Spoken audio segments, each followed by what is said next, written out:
Уважаемые депутаты Государственного Совета, Президиумом Государственного Совета Республики Татарстан в соответствии со статьей 94 Конституции Республики внесено предложение включить в повестку дня второго заседания 7-го созыва вопрос: ежегодное послание Раисы Республики Татарстан Государственному Совету Республики Татарстан о внутреннем и внешнем положении республики. Нет возражений, коллеги? Принимается решение. Слово для выступления представляется Раису Республики Татарстан Рустему Нургалиевичу Минниханову.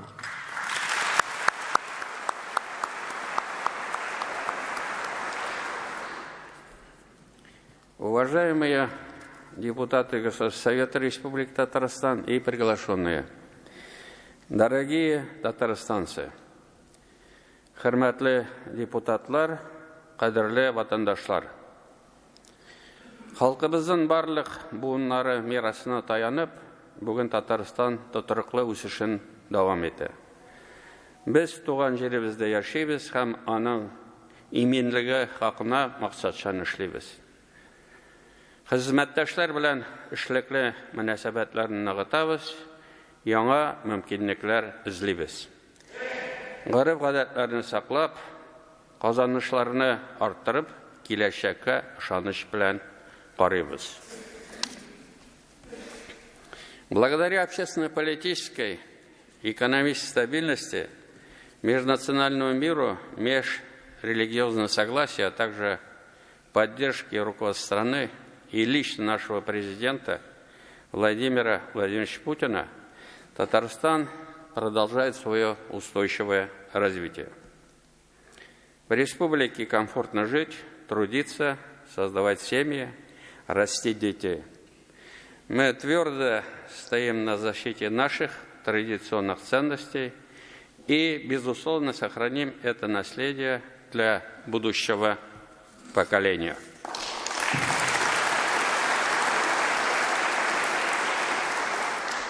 Хөрмәтле ватандашлар, уважаемые соотечественники, тысячи татарстанцев самоотверженно сражаются за безопасность и суверенитет нашего Отечества в ходе специальной военной операции.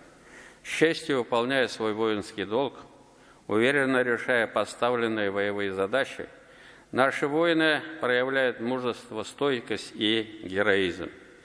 Защитники Родины сегодня находятся с нами в этом зале. Попрошу их подняться.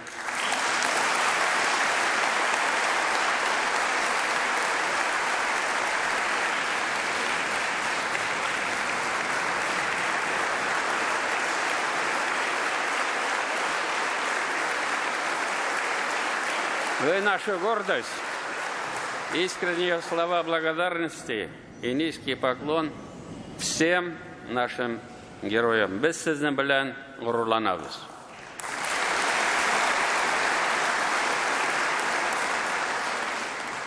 Хөрмәтле хезмәттәшләр, уважаемые коллеги, с первого дня специальной военной операции наши соотечественники, продолжая славные подвиги предков, однажды поднявши знамя победы над Рейхстагом, освобождают землю от нацизма, приближает долгожданную победу. К глубочайшему сожалению, не обходится без потерь. Мы всегда будем помнить наших доблестных воинов, отдавших свою жизнь за Отечество, за мирную жизнь будущих поколений. Предлагаю почтить память всех погибших минутой молчания.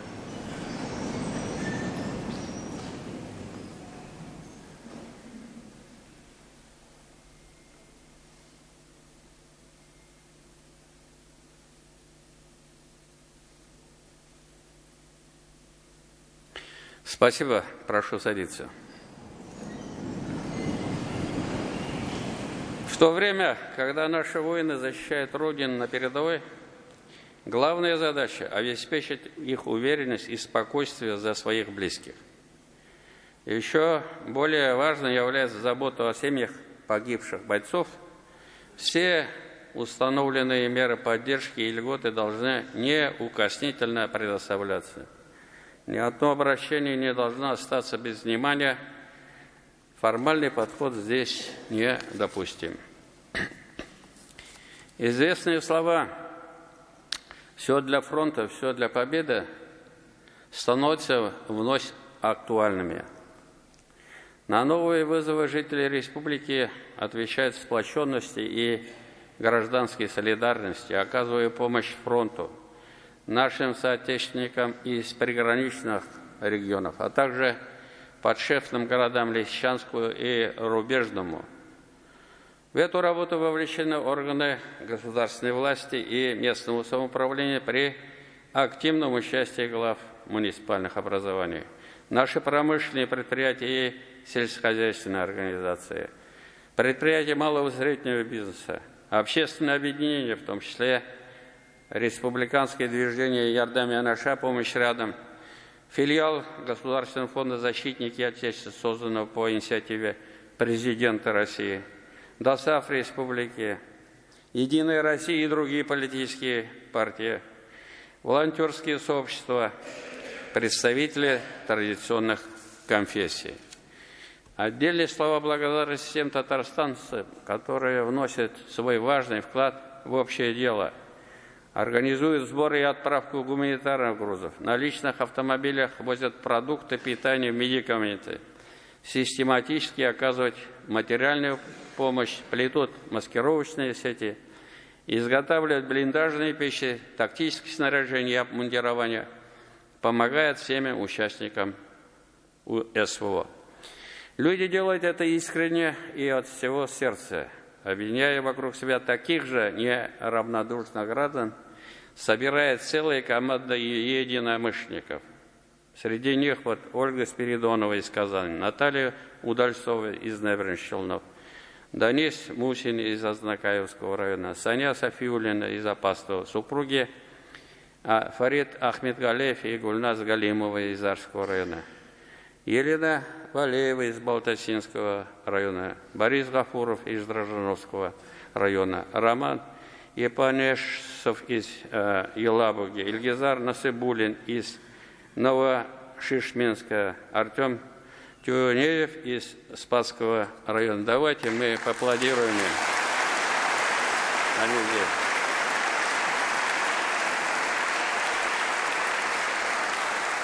Бекзор Рахмат Сызга, спасибо. Мы уверены, победа будет за нами. Наши герои вернутся домой. Мы должны создать все необходимые условия для возвращения к мирной жизни. Это потребует решения целого комплекса вопросов, прежде всего по социализации и реабилитации ветеранов СВО, их трудоустройства, незамедлительного оказания всех мер поддержки. В эту работу должны быть вовлечены все органы государственной и муниципальной власти, предприятия и организации республики, а также созданная в этом году Ассоциация ветеранов СВО и другие общественные организации. Прошу депутатский корпус активно включиться в эту работу, в том числе в части разработки соответствующих законодательных инициатив. Уважаемые депутаты, хөрмәтле депутатлар, үткәнен белмәгән халыкның киләчәге юк, дип язган бөек галимебез Шиһабетдин Мәрҗани. Тарихи хәтерне саклау киләчәк буыннар алдындагы бурычыбыз. Бу безгә буыннар бәйләнешен тоярга, киләчәккә ышаныч белән карарга ярдәм итә. В 2025 году вместе со всей страной мы отметим самый главный праздник – 80-летие победы советского народа в Великой Отечественной войне.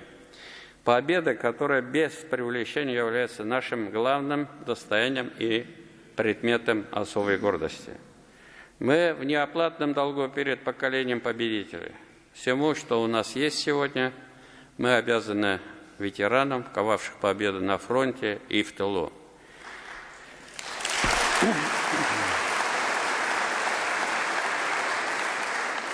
К сожалению, время неумолимо. Все меньше остается живых свидетелей Великой Победы. Необходимо окружить особой заботой каждого ветерана. Главам муниципальных образований и руководителям органов исполнительной власти следует на самом высоком организационном уровне провести подготовку соответствующих мероприятий. Также важно продолжить работу по увековечению памяти героев Отечества, в том числе участников СВО и героев трудового подвига.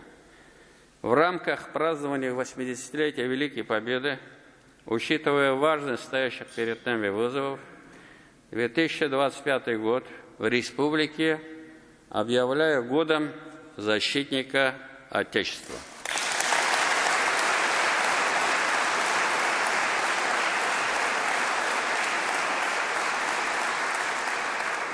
Без уважения к прошлому нет будущего. Наш долг из поколения в поколение бережно хранить и передавать память о героическом прошлом нашего народа, воспитывать на этих примерах достойных граждан своей страны. Сейчас идет борьба за умы наших детей, крайне важно минимизировать влияние враждебной пропаганды. Серьезную обеспокоенность вызывает вовлечение молодых людей в деструктивное сообщество, попытки их вербовки в террористические организации и склонение к совершению преступлений, в том числе по производству и сбыту наркотических средств. Прошу депутатский корпус внести предложение по ужесточению ответственности за вовлечение несовершеннолетних в противоправную деятельность. В целом, работа с молодежью требует системного и комплексного подхода. Важнейшая задача – обеспечить максимальный охват подрастающего поколения. Подчеркну, работать нужно со всеми, без исключения, категориями подростков. Прежде всего, это зона ответственности Министерства по делам молодежи и Министерства образования. Необходимо выстроить реальное межведомственное взаимодействие с республиканскими и муниципальными органами власти, правоохранительными и надзорными органами, патриотическими и ветеранскими организациями. Кроме того, следует шире задействовать потенциал республиканского отделения движения первых, активнее привлекать к работе ветеранов СВО, настоящих героев нашего времени. Общественное мнение, особенно среди молодежи, формируется через средства массовой информации и новые медиа. Профессионализм и ответственность редакторов, журналистов и других медийных деятелей определяет качество и достоверность информации, которая создает настроение в обществе. Крайне важно оперативно доводить до населения проверенную, объективную информацию, не допускать распространения фейков, повышать медиаграмотность населения. Ключевая роль в этой работе отводится республиканскому агентству Татмедиа. Хөрмәтле депутатлар, уважаемые депутаты. Сила Отечества – основа нашего общества, традиционные семейные ценности. В рамках объявленного президентом страны года семьи в республике проведено более 1000 мероприятий во всех муниципальных образованиях. Поддержка семей – неизменный приоритет в нашей работе. Гаилә бәхете ил бәхете дей халык. Безнең гаиләләр ныграк булган сайын, илебез дә ныграк дигән сүз. Бары тик тату гаиләдә генә мәдәниятне, туган телне, гырыф-гадәтләрне һәм милләтара дуслыкны саклау нигезе булып тора. Илебезнең һәм республиканың ышанычлы киләчәге булган балалар нәкъ шундый гаиләдә тәрбияләнә. Семья – основа нашего многонационального государства, надежный тыл и опора для каждого человека. Она укрепляет традиционные ценности, сохраняя преемственность поколений. Это особенно ярко видно на примере трудовых династий, семей, где из поколения в поколение прививается любовь к труду и выбранному делу жизни. И сегодня в этом зале представители таких семейных династий. Это семья потомственных кадровых военных, генерал-майора Бородина, чей отец был участником Великой Отечественной войны. Оба сына несут службу в вооруженных силах Российской Федерации, а внук выполняет боевые задачи в зоне СВО. Династия врачей Мушараповых, Зариповых, где в общей сложности 3 десятка врачей. Семья педагогов Сабиров, которой общий педагогический стаж 530 лет. Трудовая династия Гайфулиных-Сафиных, чей общий трудовой стаж на КамАЗе 280 лет. Спортивная династия Шарафеев, которая уже в 3-м поколении успешно представляет нашу республику на всероссийских и международных соревнованиях. Эти семьи здесь, попрошу их подняться.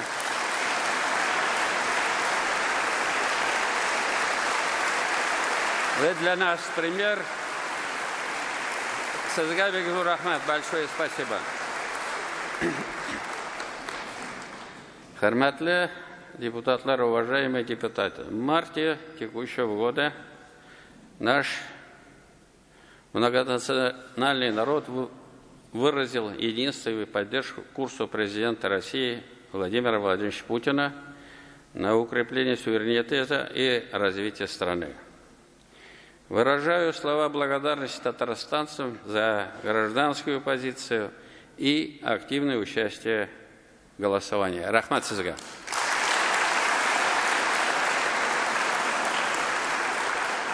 Президентом страны принят указ о национальных целях развития Российской Федерации до 2030 года. Сформированы новые национальные проекты, которые затрагивают все ключевые направления, в том числе повышение эффективности экономики и обеспечение ее кадрами, цифровая трансформация и достижение технологического лидерства, создание комфортной и безопасной инфраструктуры для жизни и эффективной транспортной системы, забота о окружающей среде и экологии, повышение благополучия и укрепление здоровья людей, реализация молодежной политики, а также поддержка семьи, охрана материнства и детства. Задача органов власти всех уровней – обеспечить активное участие республики в национальных проектах и их неукоснительное исполнение.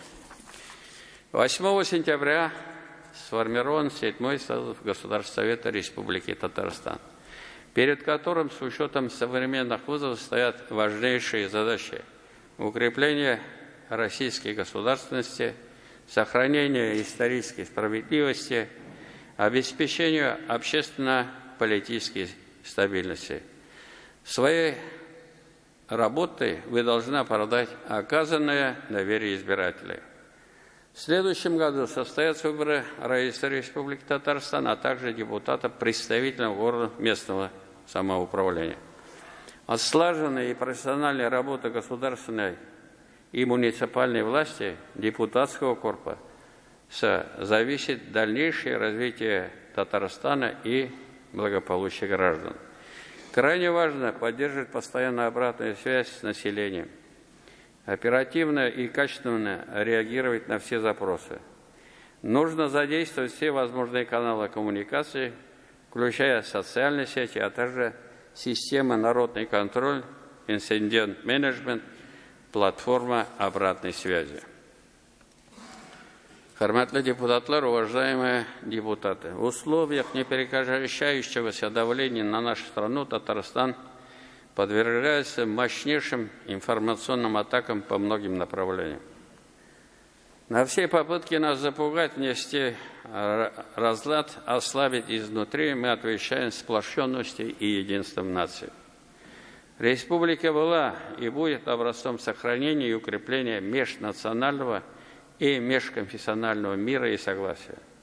Опираясь на многовековый опыт поколения, мы стоим на страже главных столпов стабильности нашего общества, сохранения наших духовных и нравственных ценностей, национальной традиции и родных языков.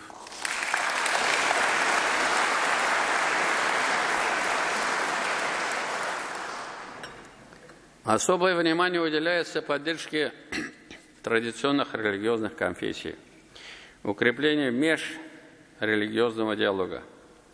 Принято решение о строительстве в столице республики соборной мечети и дальнейшее возрождение Казанского Богородицкого монастыря, а также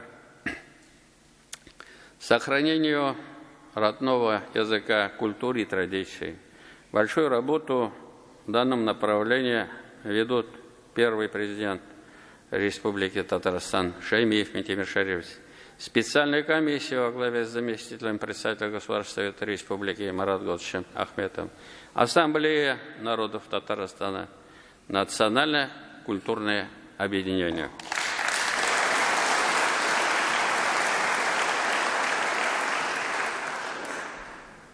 Түрлі халықларының милли мәдениетін якынайтуда Каюм Насри зор игътибар берген. Бұл хәзердә бик актуаль. Киләсе елда без атаклы тел галиме һәм язучының тууына 200 ел тулуны билгеләп үтәчәкбез. Юбилей чараларын лайыклы дәрәҗәдә уздыру мөһим.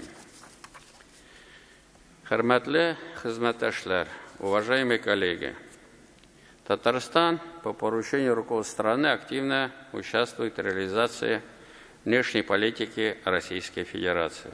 В этом году этот год насыщен крупными международными мероприятиями. Среди них Фиджитал турнир «Игры будущего», спортивные игры стран БРИКС, визиты в Татарстан представительных иностранных делегаций, зарубежные республиканские бизнес-миссии. Знаковым стало проведение 15-го юбилейного международного экономического форума «Россия. Исламский мир. Казань-форум» и заседание группы стратегического видения «Россия. Исламский мир». Число зарегистрированных участников и гостей Казань-форума превысило 20 тысяч человек из 87 стран мира. Все это подтверждает готовность многих зарубежных партнеров к укреплению сотрудничества с нашей страной. В октябре мы будем принимать в Казани 16-й саммит БРИКС, значение которого для современного мира трудно переоценить. Подготовка к этому важнейшему событию вышла на финишную прямую. Большое количество гостей, повышенное международное внимание. Мы в очередной раз должны оправдать оказанное нам доверие и провести все на высочайшем уровне. Также важно расширить взаимодействие с нашими китайскими партнерами, прежде всего торгово-экономической и инвестиционной сфере. Эффективной площадкой в этой части призван стать ежегодно проводимый в Казани международный форум РАСКИ Россия и Китай. Взаимовыгодное сотрудничество. Татарстан с каждым годом усиливает свою роль в развитии взаимодействия России и его регионов с мусульманскими государствами. Необходимо продолжить укрепление торгово-экономических, научно-технологических, социальных, культурных связей со странами Организации исламского сотрудничества. Важным направлением является внедрение инструментов партнерского финансирования. Это будет способствовать реализации совместных проектов и привлечению инвестиций из стран исламского мира. Банкам, духовенству, образовательным организациям, депутатам, органам государственной власти необходимо продолжить работу по подготовке специалистов и просвещению населения, формированию правовых основ и стандартов деятельности организации, выравниванию условий партнерского финансирования с классическими инструментами в рамках единой финансовой экосистемы. Одним из приоритетных направлений является укрепление экономического и культурного партнерства со странами ближнего зарубежья и с российскими регионами. Наряду с государственными органами в этой работе важна роль торгово-промышленной палаты, общественной палаты, Академии наук и деловых ассоциаций. Ватандашлар белән эшләү шул исәптән безнең предприятиеләр, оешмалар белән берлектә сәүдә, икътисади хезмәттәшлекне ныгыту һәм яшьләр проектларын алга таба үстерү зур игътибар таләп итә. Бу эштә бөтен дөнья татар конгрессы төп роль уйный. Үзгәрүчән шартларны исәпкә алып, аңа милләттәшләр белән эшләү формаларын камилләштерү мөһим. Также необходимо продолжить развитие межпарламентского сотрудничества на международном и региональных направлениях. Хөрмәтле депутатлар, уважаемые депутаты. Поддержка президента, правительства Российской Федерации, слаженная системная работа предприятий и органов власти республики позволяет сохранить положительную динамику в экономике. Нужно продолжить заданный вектор развития. Задача достичь по итогам текущего года валовый региональный продукт в объеме 5 триллионов рублей. Ключевая задача остается обеспечение бесперебойной и эффективной работы предприятий всех отраслей. Органам власти необходимо продолжить оказывать максимальное содействие бизнесу, в том числе в части получения мер поддержки, построения логистики поставок продукции и комплектующих, реализации инвестиционных проектов, организации импортозамещающих производств, внедрения новых технологий и повышения производительности труда. Основой экономики республики является нефтегазохимический комплекс. Лидер отрасли компания «Татнефть» продолжает активную работу по развитию своей научной базы, инвестированию в перспективных направлениях, как биотехнологии, альтернативные источники энергии, создание условий для подготовки кадров, высшие школы нефти, проекты школьные биолаборатории, послание к цели устойчивого развития Татнефти, ну и реализации собственной экологической программы. В прошлом году в республике добыто 35,2 миллиона тонн нефти. Почти 24 миллиона тонн нефтесырья было переработано в республике. Нефтеперерабатывающие предприятия продолжают реализацию проекта по вводу новых мощностей с применением новейшего отечественного оборудования и технологий. Так, на Танеке запланирован запуск в текущем году второй установки гидрокрекинга мощностью 1,2 миллиона тонн в год. Компания «Сибур» на Нижнекамск нефтехимия выходит на стадию пусковых операций проекта альфиниевого комплекса ЭП-600, который увеличит мощности производства этилена и бензола пропилена практически 2 раза. Реализует проект по производству гексана, который в настоящее время является для нашей страны импортным, а также по увеличению мощности производства на оказание оргсинтез полиэтилена высокого давления на 20% до 660 тысяч тонн в год. Также ведется работа по созданию образовательно-производственных кластеров химической отрасли Нижнекамске. Начато строительство центра Сибура в Казани. Это придаст новый импульс к развитию кластера по переделу продукции нефтехимии. Ну и слова благодарности руководству компании «Сибур» за реализацию проектов, направленных на развитие республики. Компания «Аммоний» приступает к реализации проекта «Аммоний 2.0». Это большой проект и расширяет продуктовую линейку. Это хороший пример градообразующего предприятия, которое уделяет внимание подготовке квалифицированных кадров и вносит весомый вклад в развитие города Менделеевска. Машиностроение. КАМАЗ, который в этом году будет отмечать 50-летие с начала строительства завода, динамично развивает инновации. Вот уже с прошлого года беспилотные магистральные тягачи КАМАЗ перевозят грузы на трассе М11 Нева. В этом году их количество вырастет до 18. Планы на следующий год 50 автомобилей. Ну и планируется расширить тестирование автономного движения на трассах М12 и М4 Дон.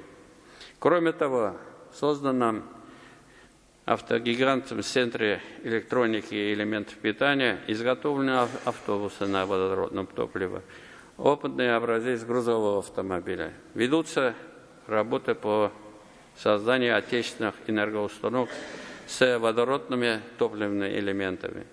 Ну и, конечно же, на финишную прямую выходит проект отечественного электромобиля «Атом», серийное производство которого планируется на следующий год. Дочернее предприятие КАМАЗа ЦТ КАМАЗ продолжает работу по локализации комплектующих. В текущем году здесь уже собран прототип отечественной автоматизированной коробки передач. И планируется запуск в 2025 году.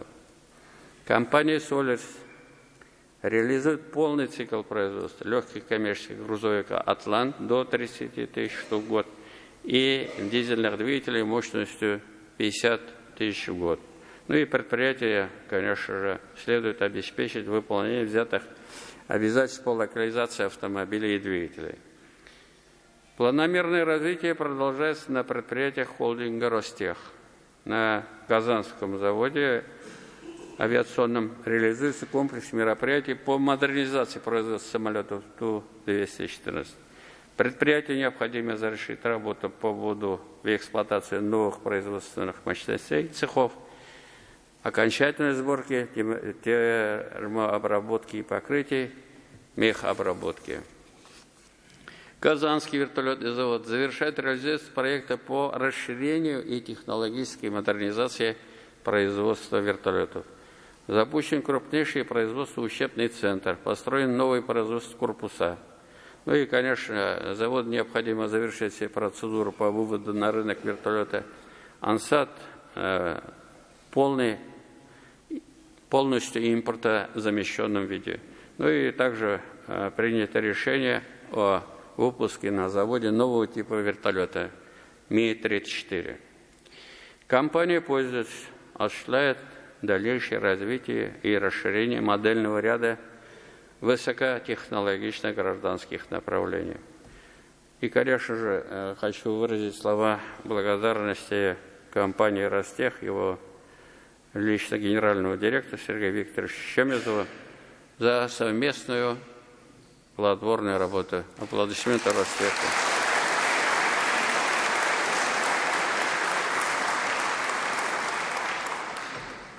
Предприятия оборонно-промышленного комплекса кратно увеличили выпуск продукции благодаря усилиям трудовых коллективов. Сегодня гособоронзаказ выполняется в полном объеме и установленные сроки. Это очень важно. Слова особой признательности всем работникам предприятия оборонно-промышленного комплекса за важную и нужную работу. Бекзур рахмат сизге.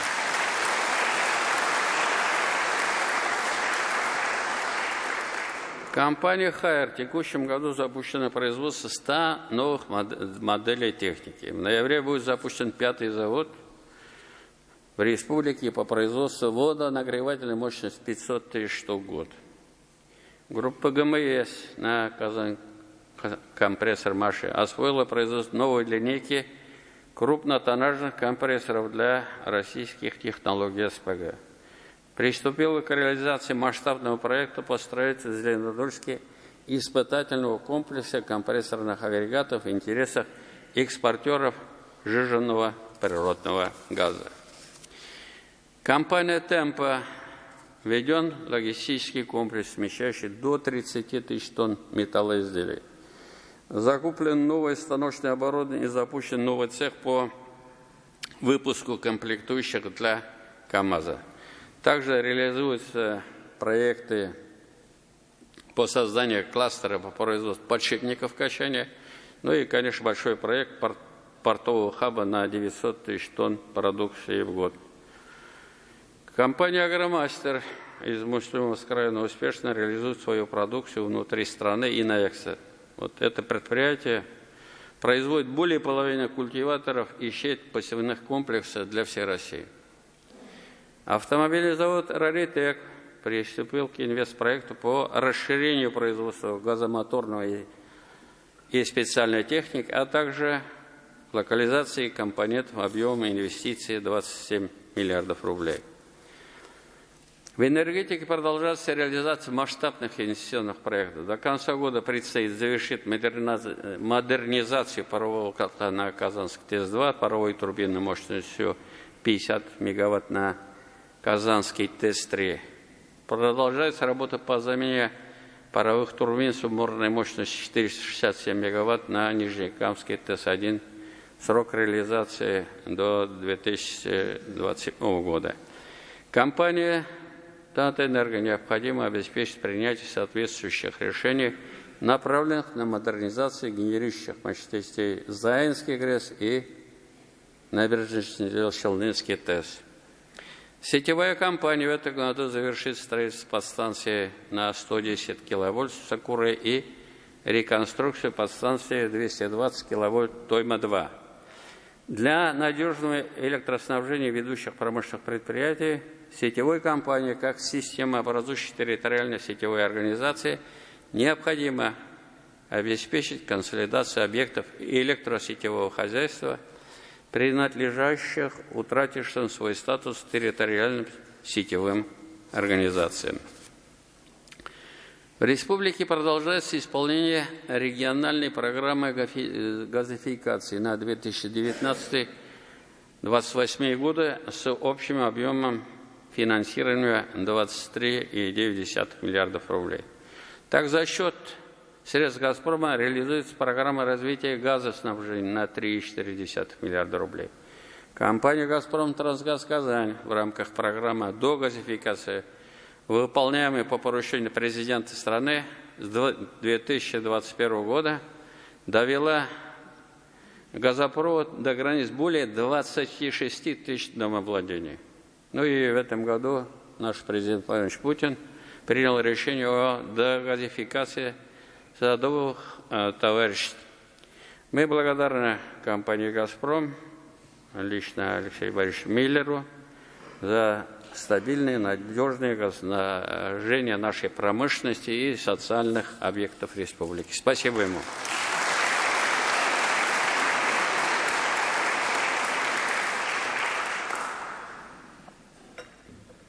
Важнейшим вопросом остается обеспечение промышленной и антитеррористической безопасности предприятий и объектов транспортной и социальной инфраструктуры. Благодаря слаженной работе правоохранительных органов своевременно выявляются, пресекаются попытки террористических атак. Руководителям предприятия важно не снижать бдительность в этом вопросе и следует принять дополнительные меры безопасности. В целом, вопросы обеспечения безопасности сегодня выходят на первый план. Это особенно актуально в связи с проведением в республике большого количества мероприятий.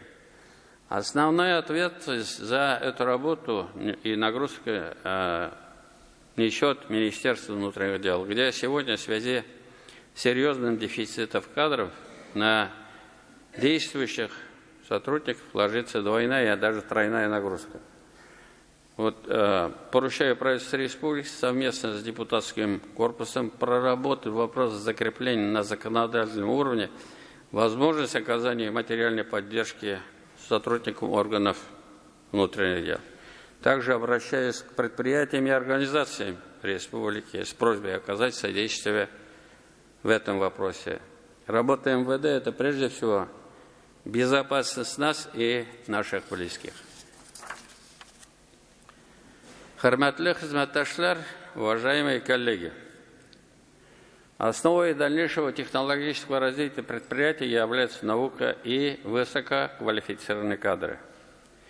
В рамках года научно-технологического развития республики запущен ряд новых важных инициатив по укреплению образовательного и исследовательского потенциала Татарстана, привлечению и поддержке молодых ученых, а также повышению результативности взаимодействия науки и промышленности.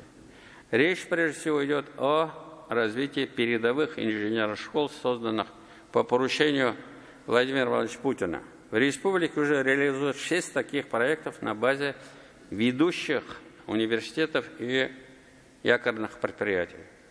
Правительство совместно с Академией наук Республики во взаимодействии с заинтересованными промышленными предприятиями необходимо подготовить предложение по созданию новых передовых инженерных школ.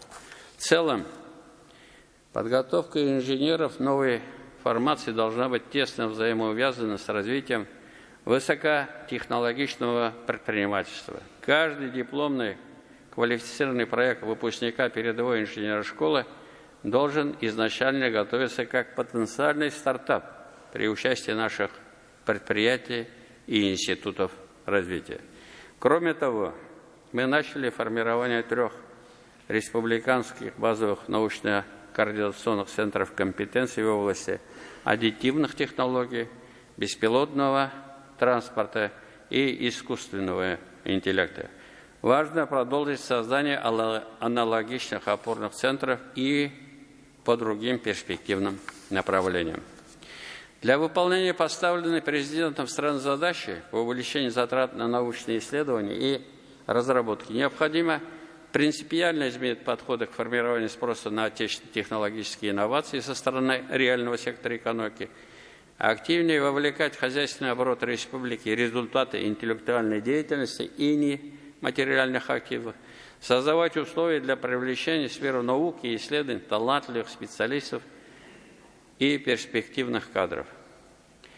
Прошу правительство совместно с Академией наук до конца года изучить лучшие региональные практики по данным направлениям, подготовить соответствующие предложения по внесению необходимых изменений в республиканские программы и систему управления ими. Важнейшая задача – обеспечение предприятий трудовыми ресурсами. Ограничение количества мигрантов может значительно усугубить ситуацию. Вместо ограничения, с учетом положительного опыта наших крупных предприятий, примером является КАМАЗ, Алабуга, следует упорядочить работу с мигрантами и вести ее в комплексе. Наряду с решением жилищных вопросов и организацией обучения мигрантов нужно обеспечить контроль за соблюдением ими правопорядка, правил пребывания на нашей территории, а также условий трудовых договоров. Прошу депутатов Государственного Совета совместно с депутатами Государственной Думы подготовить соответствующие законодательные инициативы, в том числе об усилении административной ответственности в сфере обеспечения режима пребывания иностранных граждан или лиц без гражданства на территории Российской Федерации и регламентации деятельности рекрутинговых агентств, от имени которых они трудоустраиваются, а также об аннулировании патента иностранного гражданина на трудовую деятельность за нарушение условий трудового договора. Кроме того, правительству совместно с нашими предприятиями, вузами и СУЗами необходимо организовать системную профориентационную работу в школах. Это особенно актуально с учетом роста в ближайшие годы выпускников 9 классов. Есть хорошие примеры взаимодействия реального сектора экономики и образовательных учреждений. В их числе такие компании, как Татнефть, Сибур, сетевая компания, Татэнерго, Звездолический завод имени Горько и ряд других предприятий.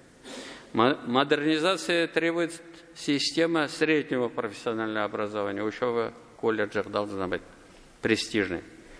Подготовку специалистов нужно проводить по целевому принципу с учетом потребностей предприятий и инвестиционных проектов.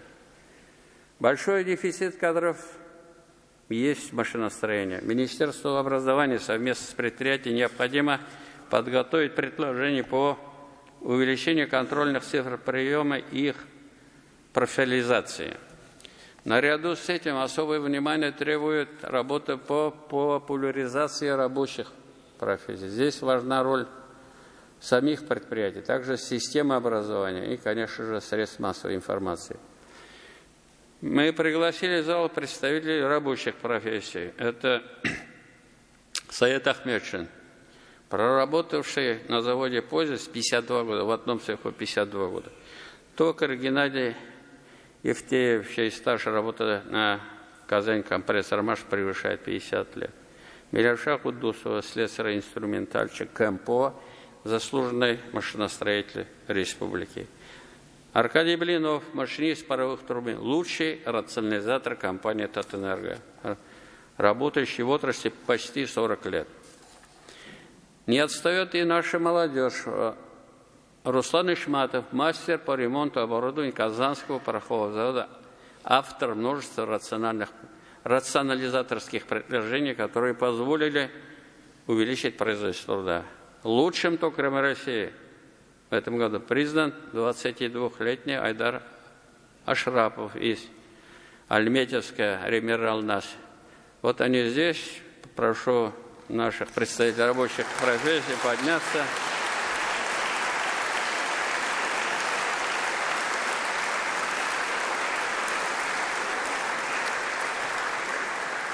Бараза Зуррахмат, Зурумшлар сізге, желаю вам успеха в вашем труде. Уважаемые коллеги, уважаемые руководители предприятий, безусловно, вопрос обеспечения кадрами не решит без повышения производительности труда. Есть значительный резерв в части роботизации, повышения автоматизации и цифровизации производственных процессов. В рамках реализации нового федерального проекта производительности труда отраслевым министерством необходимо организовать соответствующую работу совместно с предприятиями и организациями курирующих отраслей. В соответствии с поручением президента страны, все государственные и муниципальные организации, в том числе социальной сферы, также должны быть вовлечены в реализацию данного федерального проекта. Хөрмәтле хезмәттәшләр, уважаемые коллеги, реализация инвестиционных проектов – один из главных факторов обеспечения дальнейшего развития экономики. В условиях высоких процентных ставок для стимулирования роста частных вложений, в первую очередь, в технологические секторы, министерствам, ведомствам, органам местного самоуправления необходимо обеспечить максимальное использование преференционных зон, инфраструктуру промышленных парков и, конечно же, соответствующие инструменты поддержки. В республике эффективно действует особая экономическая лабуга. Здесь успешно работают 39 заводов-резидентов. Создано более 17 тысяч рабочих мест. Общий объем инвестиций превысил 317 миллиардов рублей. На Алабуге ведется активная работа по наращиванию собственных инвестиций в разработку и проекты по технологическому развитию и импортозамещению, а также по подготовке кадров для резидентов на базе колледжа Алабуга Политех. Сейчас здесь обучается 5,5 тысяч студентов.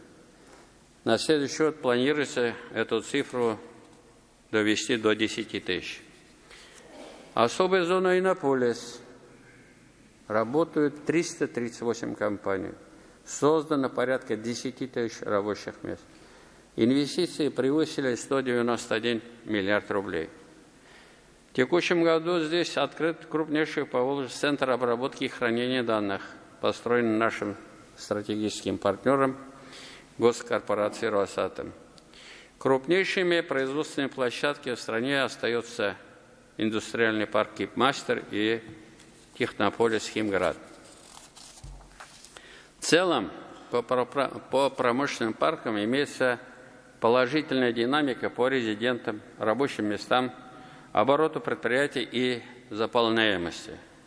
Мы продолжим развитие и модернизацию их инженерной инфраструктуры для привлечения новых резидентов и инвестиций. Резервы есть и на территории опережающего развития. Вот главам Нижнекамского, Чистополь, Менделеевск районов. До завершения действия льгот необходимо обеспечить исполнение взятых на себя обязательств. Эффективным, востребованным в республике инструментом является возмещение затрат на создание и модернизацию объектов инфраструктуры, индустриальных парков и особых экономических зон в рамках постановления России 1119. Мы искренне благодарим правительство России за такую меру поддержки. Важным направлением является развитие малого и среднего бизнеса. Благодаря федеральной и республиканской поддержке ежегодно в этом сегменте растет количество предприятий, численность занятых. Вот оборот по прошлому году превысил цифру 2,5 триллиона рублей. Для обеспечения качественного роста МСП необходимо повышать эффективность действующих мер поддержки, разрабатывать новые инструменты с учетом запросов бизнеса. Особое внимание надо уделить приоритетным направлениям промышленности, туризму, креативным индустриям и малым технологическим компаниям. Следует также продолжить работу по расширению рынка сбыта через интернет-площадки, республиканский маркетинговый центр и укреплению экспортного потенциала и взаимосвязи крупного и малого бизнеса. Нужно максимально использовать потенциал муниципальных промышленных парков, расположенных почти во всех районах нашей республики, для развития малого и среднего бизнеса, прежде всего в обрабатывающей промышленности. В республике за последние годы проделана большая работа в рамках эксперимента по установлению режима самозанятых. Задача – обеспечить их экономическую активность и содействовать дальнейшему переходу в другие категории бизнеса, то есть расширять им бизнес. В Татарстане, регионе с богатыми традициями, многие самозанятые занимаются народным художественным промыслом, ремеслами, декоративно-прикладным искусством.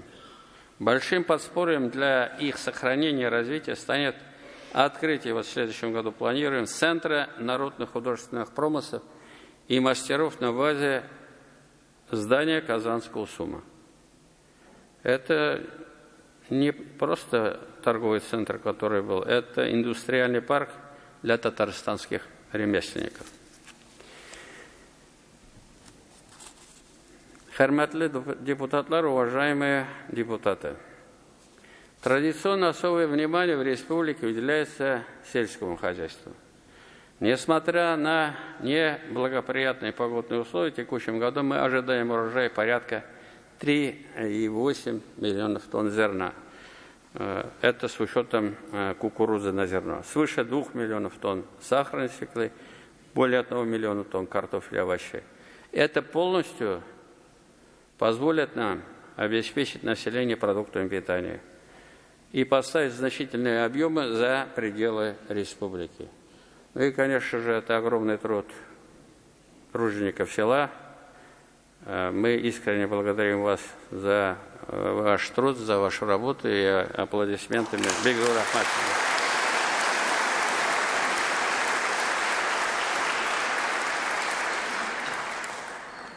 Особые слова благодарности хотел бы в этой части сказать в отрасль компании «Татнефть» и «Таиф».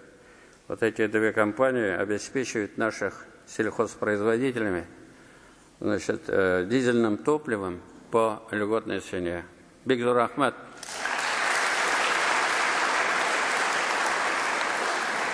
Мы системно занимаемся развитием АПК.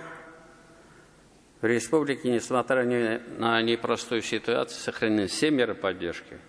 Так только в текущем году 1,8 миллиарда рублей направлены на обновление техники, порядка 1 миллиарда рублей на повышение плодородия почвы. В год научно-технологического развития мы ждем от наших научных центров конкретных результатов по селекции собственных семян. За последние 5 лет создано 33 сорта сельскохозяйственных культур и подано заявок на 20 сортов местной селекции. Для формирования инновационной среды в сельском хозяйстве в текущем году мы открыли агробиотехнопарк в Лаишском районе. Он должен стать центром компетенции федерального уровня по апробации передовых практик. Республика животноводческий регион и лидер страны по производству молока. Мы на первой позиции. Среди передовиков хотел бы отметить Кубмарский, Полтасинский, Мензелинский, Сабинский, Атинский район. Здесь каждый день надой молока составляет от 300 до 500 тонн в сутки. А также наши успешные хозяйства, в которых ежесуточный надой молока от 100 до 250 тонн. Это АПК продпрограмма Мамадышский район, Камский Бекон, Мензелинский район, Вахитово, Урал, Кубмарский район, Северная Нива, Татарстан, Бугульминский район. Эти районы и предприятия активно внедряют новые технологии. ну и на них надо равняться. Аплодисменты нашим производителям. Наша задача продолжить наращивать объемы производства продукции животноводства с привлечением новых инвесткомпаний. Но не могу не сказать, что в ряде регионов ситуация в животноводстве стремительно ухудшается. Есть там и объективные, и такие вопросы. Это Новошишмецкий, Спасский, Черемшанск, Камский районы. Вот за 4 года в данных районах не реализован ни одного инвестпроекта по животноводству. Здесь вот Министерство сельскохозяйства вместе с главами необходимо принять соответствующие меры. Благодаря принимаемым мерам государственной поддержки динамично развиваются малые формы хозяйствования, личные подворья, фермерское хозяйство, сельхозкооперативы. Сегодня на селе сформировался целый класс крепких хозяйств, которые отвечают самым современным требованиям. Среди них хозяйство Райнура Ахметова, Сабинский район, Адели Муллагалея из Пестрецов, Эляс Сулейманова, Аксубая, Минсины Латыповой из Высокой горы, Елена Никмязанова, Лаишевский район, Лена Галеева из Кукмана, Насима Давлетова из Минзелинского района. Фермеры, они здесь с нами, мы их пригласили, прошу подняться.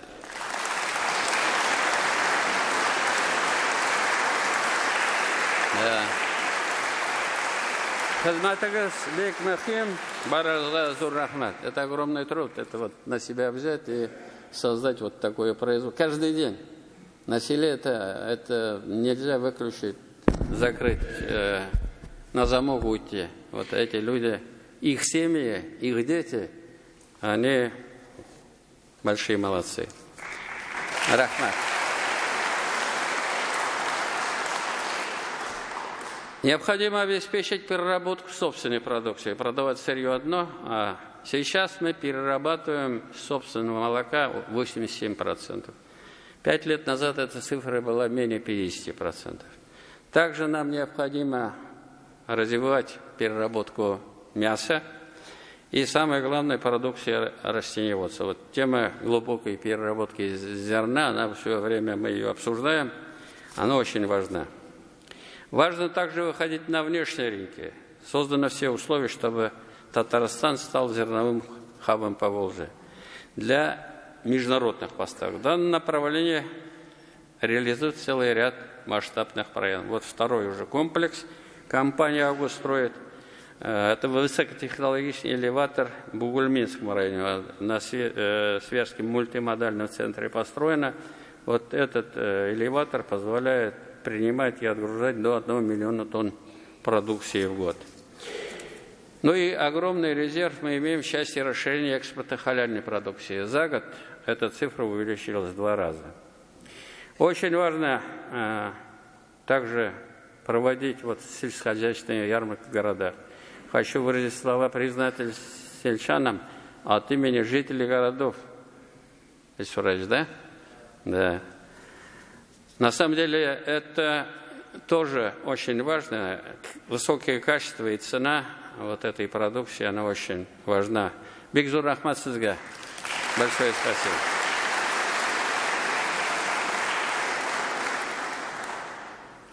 Хурматлы хизматташлар, уважаемые коллеги, наша республика по праву занимает высокие позиции в области информационных технологий и цифрового развития.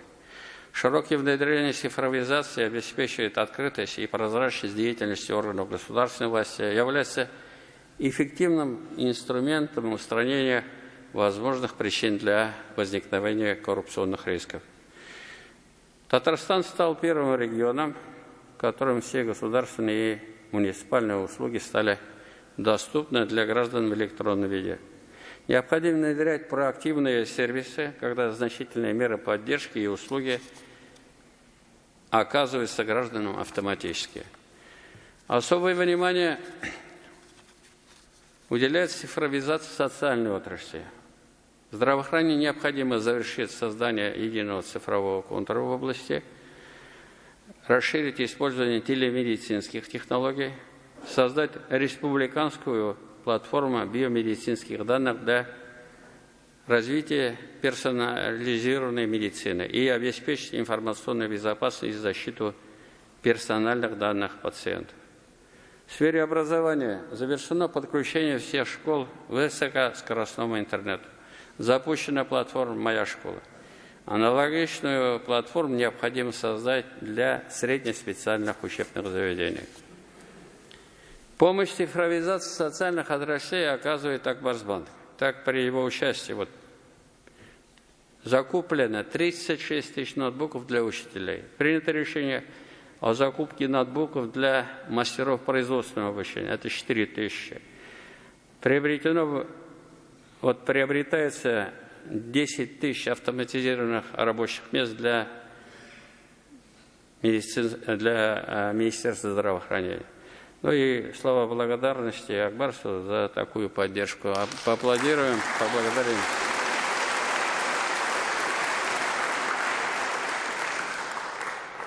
В республике создана качественная современная IT-инфраструктура. Эффективную работу демонстрируют 3 площадки IT-парка, в том числе технопарк имени Башира Ремеева, который стал катализатором цифрового развития, объединив в одном месте Фиджитал, детский IT-парк, IT-бизнес и сотни перспективных стартапов, привлекая инвестиции в экономику республики. Сегодня IT-парк работает 546 резидентов, создано 6 тысяч рабочих мест. Кроме того, для привлечения и поддержки талантливой молодежи в 20 районах республики действуют муниципальные IT-площадки. В целом в республике создан мощный фундамент для технологического лидерства, включающий передовую IT-инфраструктуру, талантливых специалистов, сильную научную базу и всестороннюю государственную поддержку. Наша цель не просто поддерживать текущий уровень, а совершить качественный скачок, который позволит Татарстану быть российским передовым центром в сфере искусственного интеллекта и цифровых технологий. Поручаю правительству разработать комплексную программу прорывных IT-решений до 2030 года. Хөрмәтле депутатлар, уважаемые депутаты, несомненным приоритетом нашей работы является повышение качества жизни населения. Именно на это направлена реализация республиканских программ и национальных проектов. Ежегодно в рамках программ мы строим, реконструируем, ремонтируем более 4000 объектов. Это новые и отремонтированные жилые дома, школы, садики, летние лагеря, больницы, поликлиники, ФАПы, сельские клубы, молодежные центры, универсальные спортивные площадки, экстрим-зоны, крытые футбольные манежи. По всей республике появляются современные, комфортные и продуманные парки, набережные, улицы, бульвары, скверы и площадки. В рамках стратегии развития Казанки был благоустроен крупнейший в России открытый детский парк Гилмай. На берегу озера Каман, рядом с строящим новым зданием театра Камала, появляется общественное пространство для отдыха горожан и гостей столицы. Также мы продолжаем благоустройство территории вокруг учреждения здравоохранения. В Казани создан больничный парк на Малом Чайковом озере. Начаты работы по реорганизации территории Центральной районной больницы. Разрабатывается проект Альмитьевского больничного городка. В части развития инфраструктуры загородного отдыха завершена работа по благоустройству 2 туристических рекреационных кластеров, это Камские устья и Голубые озера. Ведется благоустройство Святого Ключа, Алексеевский район. Запущен проект «Волжская тропа», пеший маршрут по красивейшим местам вдоль берега Волги. В разных муниципальных образованиях республики появилось 52 современных глампинга. Следующий важный этап — создания комфортных условий для автопутешествий, автокемпинги, зеленые стоянки, сервисные зоны, а также отдых у воды. Повсеместно в больших городах и малых селах должны появиться благоустроенные пляжи с организованными зонами для купания. Большая работа ведется по всей республике по приведению в порядок и модернизации дворов многоквартирных домов. Вот программа уже затронула почти 1,5 миллиона татарстанцев и более 8 тысяч многоквартирных домов. Современные разнообразные детские спортивные площадки появились в шаговой доступности от дома. Это порядка 300 тысяч детей могут пользоваться этими объектами. Все это оказывает огромное положительное влияние на жизнь наших граждан. А это для нас самое главное.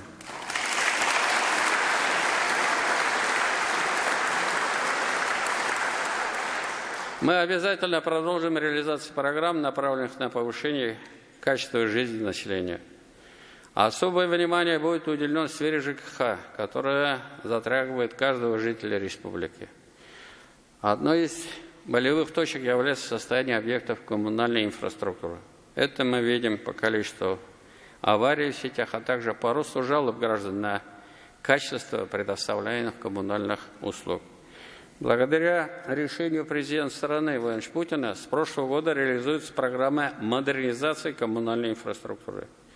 В дополнение к ней нами принято решение с 2025 года начать реализацию новой республиканской программы по модернизации коммунальной инфраструктуры. Министерство старается необходимо определить наиболее проблемные территории, объекты, и внести соответствующие предложения. Каждый район, каждый город в этом нуждается. Крайне важно, чтобы проводимая работа в рамках республиканской программы и нацпроекта велась в комплексе. Строительство жилья и социальной дорожно-транспортной инфраструктуры должно быть синхронизировано. Это первостепенная задача Института пространственного планирования. В рамках подготовки мастер-плана по Казанской агломерации необходимо проработать вопросы привлечения, в том числе федеральной поддержки на крупные республиканские проекты Лаишский узел и Большой Зеленодольск. Кроме того, в части жилищного строительства необходимо в рамках работы комиссии Госсовета Российской Федерации по направлению инфраструктуры для жизни проработать совместно с федеральным правительством вопрос демпфирования рисков при строительстве с применением искровых щитов. Уважаемые коллеги, хөрмәтле хезмәттәшләр, огромный объем работы ведет в сфере дорожного строительства. Благодаря президенту страны в сжатые сроки открыто движение по новой автомагистрали М-12 «Восток» с мостом через Волгу. С момента открытия комфортной безопасной дорогой между Казани и столицей нашей страны уже воспользованы более 20 миллионов автомобилистов. Кроме того, в текущем году будет открыто движение по платной автодороге Алексеевск-Альметьевск, реализуем на условиях государственно-частного партнерства. Обход Нижнекамский и набережных Челнов с мостом через Каму, очень долгожданный проект для Нижнекамска и Челнов. Также продолжается реконструкция трассы М7. Четырехполосное движение по ней будет доведено до границы с Башкортостаном. И этот проект дальше идет у наших коллег. Большим подспорьем решения вопроса автомобильных пробок стало открытие первого этапа Вознесенского тракта и дороги от улицы Несмел до жилищного комплекса «Серебряный Бор». До конца года планируем завершить второй этап платного участка Вознесенского тракта, реконструкцию Горьковского шоссе, а также строительство дополнительной автомобильной дороги от Казани до трассы Йошкар-Ола-Зеленодольск. Но это большие, это можно и поаплодировать, между прочим.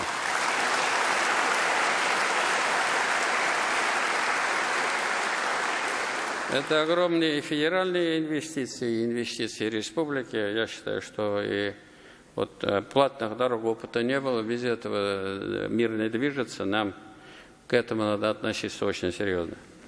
2024 год – юбилейный для гражданской авиации республики. 100 лет назад в Казани была построена аэростанция. Аэропорт Казани имени Тукаева ведет непрерывную работу по расширению маршрутной сети и увеличению числа рейсов на имеющих направлениях. Ну и, конечно, слова благодарности правительству России за субсидии на полеты и, самое главное, за поддержку в части строительства нового перрона, который мы тоже введем в ближайшее время. Также мы планируем, ведется проектирование нового пассажирского терминала. У нас мы в прошлом году ушли цифры 5 миллионов пассажиров. Вот, коллеги помнят, когда мы готовились к универсиаде, наш план был 2,5 миллиона, и мы его должны были к 2020 году там достичь. Мы уже ушли за 5 миллионов. Поэтому вот новый терминал, он очень нужен. Наряду с дорожной транспортной инфраструктурой за последние годы серьезное развитие республики получила логистическая инфраструктура. Это Свияжский межрегиональный мультимодальный логистический центр, крупный узловой речной порт для перевозки грузов по международным транспортным коридорам север и запад-восток, логистический центр Озон, Вайберес, Яндекс, ну и строящийся крупный в Тукайском районе мультимодальный центр в рамках реализации проекта «Один пояс, один путь». Выгодное географическое положение, развитая дорожно-транспортная и логистическая инфраструктура позволяет республике стать узловым центром Поволжья транспортного коридора север-юг и запад-восток. Нам необходимо дополнительно проанализировать качественно меняющиеся географии и логистики для координации деятельности всех участников логистических цепочек с целью эффективного использования имеющихся возможностей татарстанскими производителями. Уважаемые коллеги, хурматлы хизматташлар, важнейшее внимание в республике уделяется образованию. Оно, как известно, начинается с детского сада. Пользуясь приятной возможностью, хочу поздравить всех воспитателей и дошкольных работников с профессиональным праздником, который отмечается в нашей стране сегодня, 27 сентября.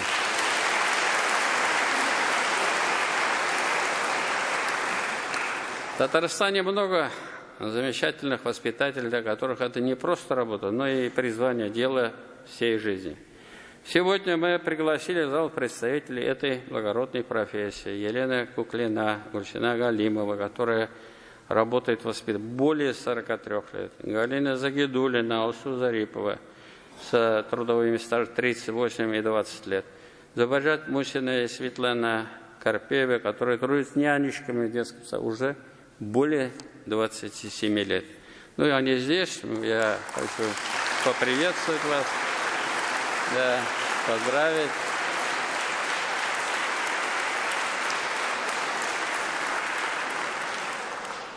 Огромная благодарность в вашем лице всем дошкольным работникам республики за ваш нелегкий и благородный труд.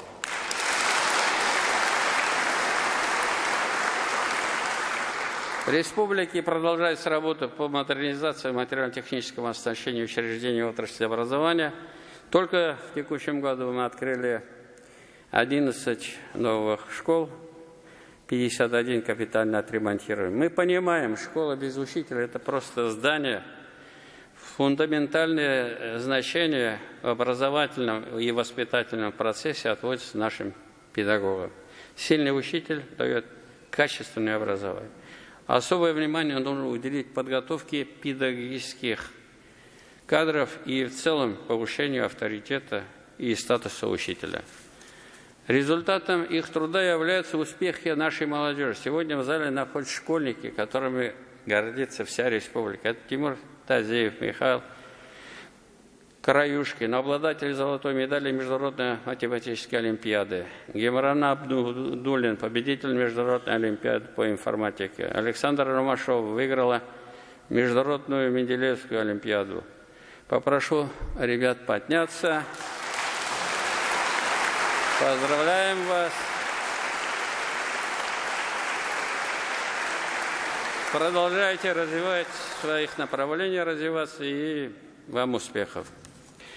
Сегодня важнейшей задачей, поставленной президентом страны, является усиление инженерного образования, увеличение числа учеников, выбирающих физику и математику как предмет для углубленного изучения. Министерство образования совместно с вузом необходимо подготовить соответствующий план мероприятий и обеспечить в полном объеме реализацию проекта «Физико-математический прорыв», координатором которого выступает университет Иннополис, в лице его ректора Александра Гасникова. Это очень важно. Мы республика высокотехнологичная, инженерные кадры для нас очень важны. Уважаемые коллеги, хөрмәтле хезмәттәшләр, кеше өчен иң зур байлык аның гомере һәм сәламәтлеге. Яшәеш сыйфаты сагында медицина хезмәткәрләре җаваплы роль уйный. Табиб хезмәте тирән белем, зур игътибар, сабырлык һәм шиксез игелек таләп итә торган фидакарлык үрнәге. Барлык медицина учреждениелары коллективларына үз эшләре яратулары өчен рәхмәтемне җиткерәм һәм кул чабабызлар. В сфере здравоохранения мы продолжаем строительство современных больниц, высокотехнологичных медицинских центров. Ежегодно ремонтируем более 100 медицинских учреждений. Наряду с этим ведется большая работа по обеспечению доступности медицины и профилактики заболеваний. Один из наших главных приоритетов – повышение рождаемости. В начале текущего года президент страны Владимир Путин открыл новый перинатальный центр при городской клинической больнице номер 7. Здесь принимается до 8 тысяч родов в год. С целью современного выявления заболеваний репродуктивной сферы проводятся профилактические осмотры среди подростков 15-17 лет, а также в 10 муниципальных образованиях реализуются новые направления диспансеризации, пилотный проект по оценке репродуктивного здоровья мужчин и женщин. Необходимо тиражировать данный проект на всю республику. Демография – вопрос непростой, но эта задача очень важная. Уважаемые коллеги, хөрмәтле хезмәттәшләр, в целях повышения качества жизни населения мы создаем условия, чтобы каждый житель республики мог в шаговой доступности заниматься спортом, быть физически крепким, здоровым. Татарстан – один из лидеров по обеспеченности спортивными объектами в стране. Ну и, конечно, отрадно, что к этой работе подключаются наши компании. Это, прежде всего, компания «Татнефть». Она очень много делает не только для большого спорта, но и для в тех городах, где она присутствует. И, конечно, компания «Сибур» в Нижнекамске тоже ряд очень весомых проектов. Принимая меры, дает свои результаты. Доля граждан, систематически занимающихся физической культурой и спортом, в республике на сегодняшний день превышает цифру 63%. Задача к 2030 году довести до 75%. В районах нужно активнее создавать новые формы спортивных сооружений, такие как велодорожки, площадки для уличных видов спорта. В спорте высших достижений отмечу наши профессиональные команды, которые успешно завершили прошедший сезон. Все 3 наивысшие награды чемпионата страны Кубка, Суперкубка России завоевали наш прославленный волейбольный «Зенит» Казани и клуб хоккея на траве «Динамо Аквар». Женская волейбольная команда «Динамо Аквар» 7-й раз стала лучшей в чемпионате страны и одержала победу в Суперкубке России. Регбийная «Стрела» стала обладателем Кубка и Суперкубка. Ватерпольный клуб «Синтет», отмечающий в этом году 50-летие, вернул титул чемпиона и одержал победу в Кубке России. Баскетбольный клуб «Уникс» стал серебряным призером единой лиги ВТБ. Кроме того, татарстанские спортсмены поднялись на высшую ступень пьедестала по счету игр стран БРИКС и других международных и всероссийских соревнований. Спортсмены здесь хотим вас увидеть и поблагодарить вас. Спасибо большое. Казань продолжает подтверждать статус спортивной столицы России, успешно принимает у себя крупнейшие международные и всероссийские соревнования. Необходимо и далее разрабатывать новые альтернативные спортивные проекты, продолжать заявочную кампанию по проведению крупных спортивных мероприятий в республике. Все это способствует повышению имиджа республики на международной арене и развитию туризма. Уважаемые депутаты, хөрмәтле депутатлар, Татарстанда мәдәният өлкәсенә аерым игътибар бирелә. Агымдагы ел бигрәк тә безнең театрлар өчен үзенчәлекле. Быел без Галиәскәр Камалның, Маршал Сәлимҗановның, Шәриф Камалның юбилей даталарын, Казан операсының 50 еллыгын билгеләп үтәбез. Галиәскәр Камал исемендәге театрның яңа бинасы төзелеп килә. Ул гади театр гына түгел, шулай ук һәркем өчен ачык майдан һәм бөтен иҗади көчләр җәлеп итү үзәге булырга тиеш. Важное место в сохранении историко-культурного наследия занимает музеи и музейное пространство. Необходимо в полной мере использовать их потенциал, грамотно интегрировать его в другие сферы, прежде всего образовательную и туристическую. В целом, назрела необходимость проработать вопрос о создании комплексных центров культуры, объединяющих в себе сразу несколько направлений: музейное, библиотечное, театральное, клубное дело, сферу образования. В этих же центрах должна быть сконцентрирована деятельность в сфере архитектуры, охраны памятников культурного наследия и пространственного развития. Хороший пример — Елабужский музей-заповедник, который фактически является межмуниципальным центром. Ну и поручаем Министерству культуры подготовить соответствующие предложения. Уважаемые татарстанцы, хөрмәтле депутатлар, кадерле ватандашлар. Тормыш алдыбызга яңадан яңа бурычлар куя. Безнең әле күп эшләр башкарасы бар. Иң мөһиме, без бу бурычларны ничек хәл итәргә икәнен беләбез. Ышанам, без бергә барсына да ирешербез. Мы видим, как стремительно меняется жизнь, но неизменным остается самое главное, то, что всех нас объединяет. Наша любовь к родной земле, к родине, искреннее желание созидать во имя ее и процветания. Вместе мы сила, победа будет за нами, без берега, без булдырамыз. Рахмат сезгә.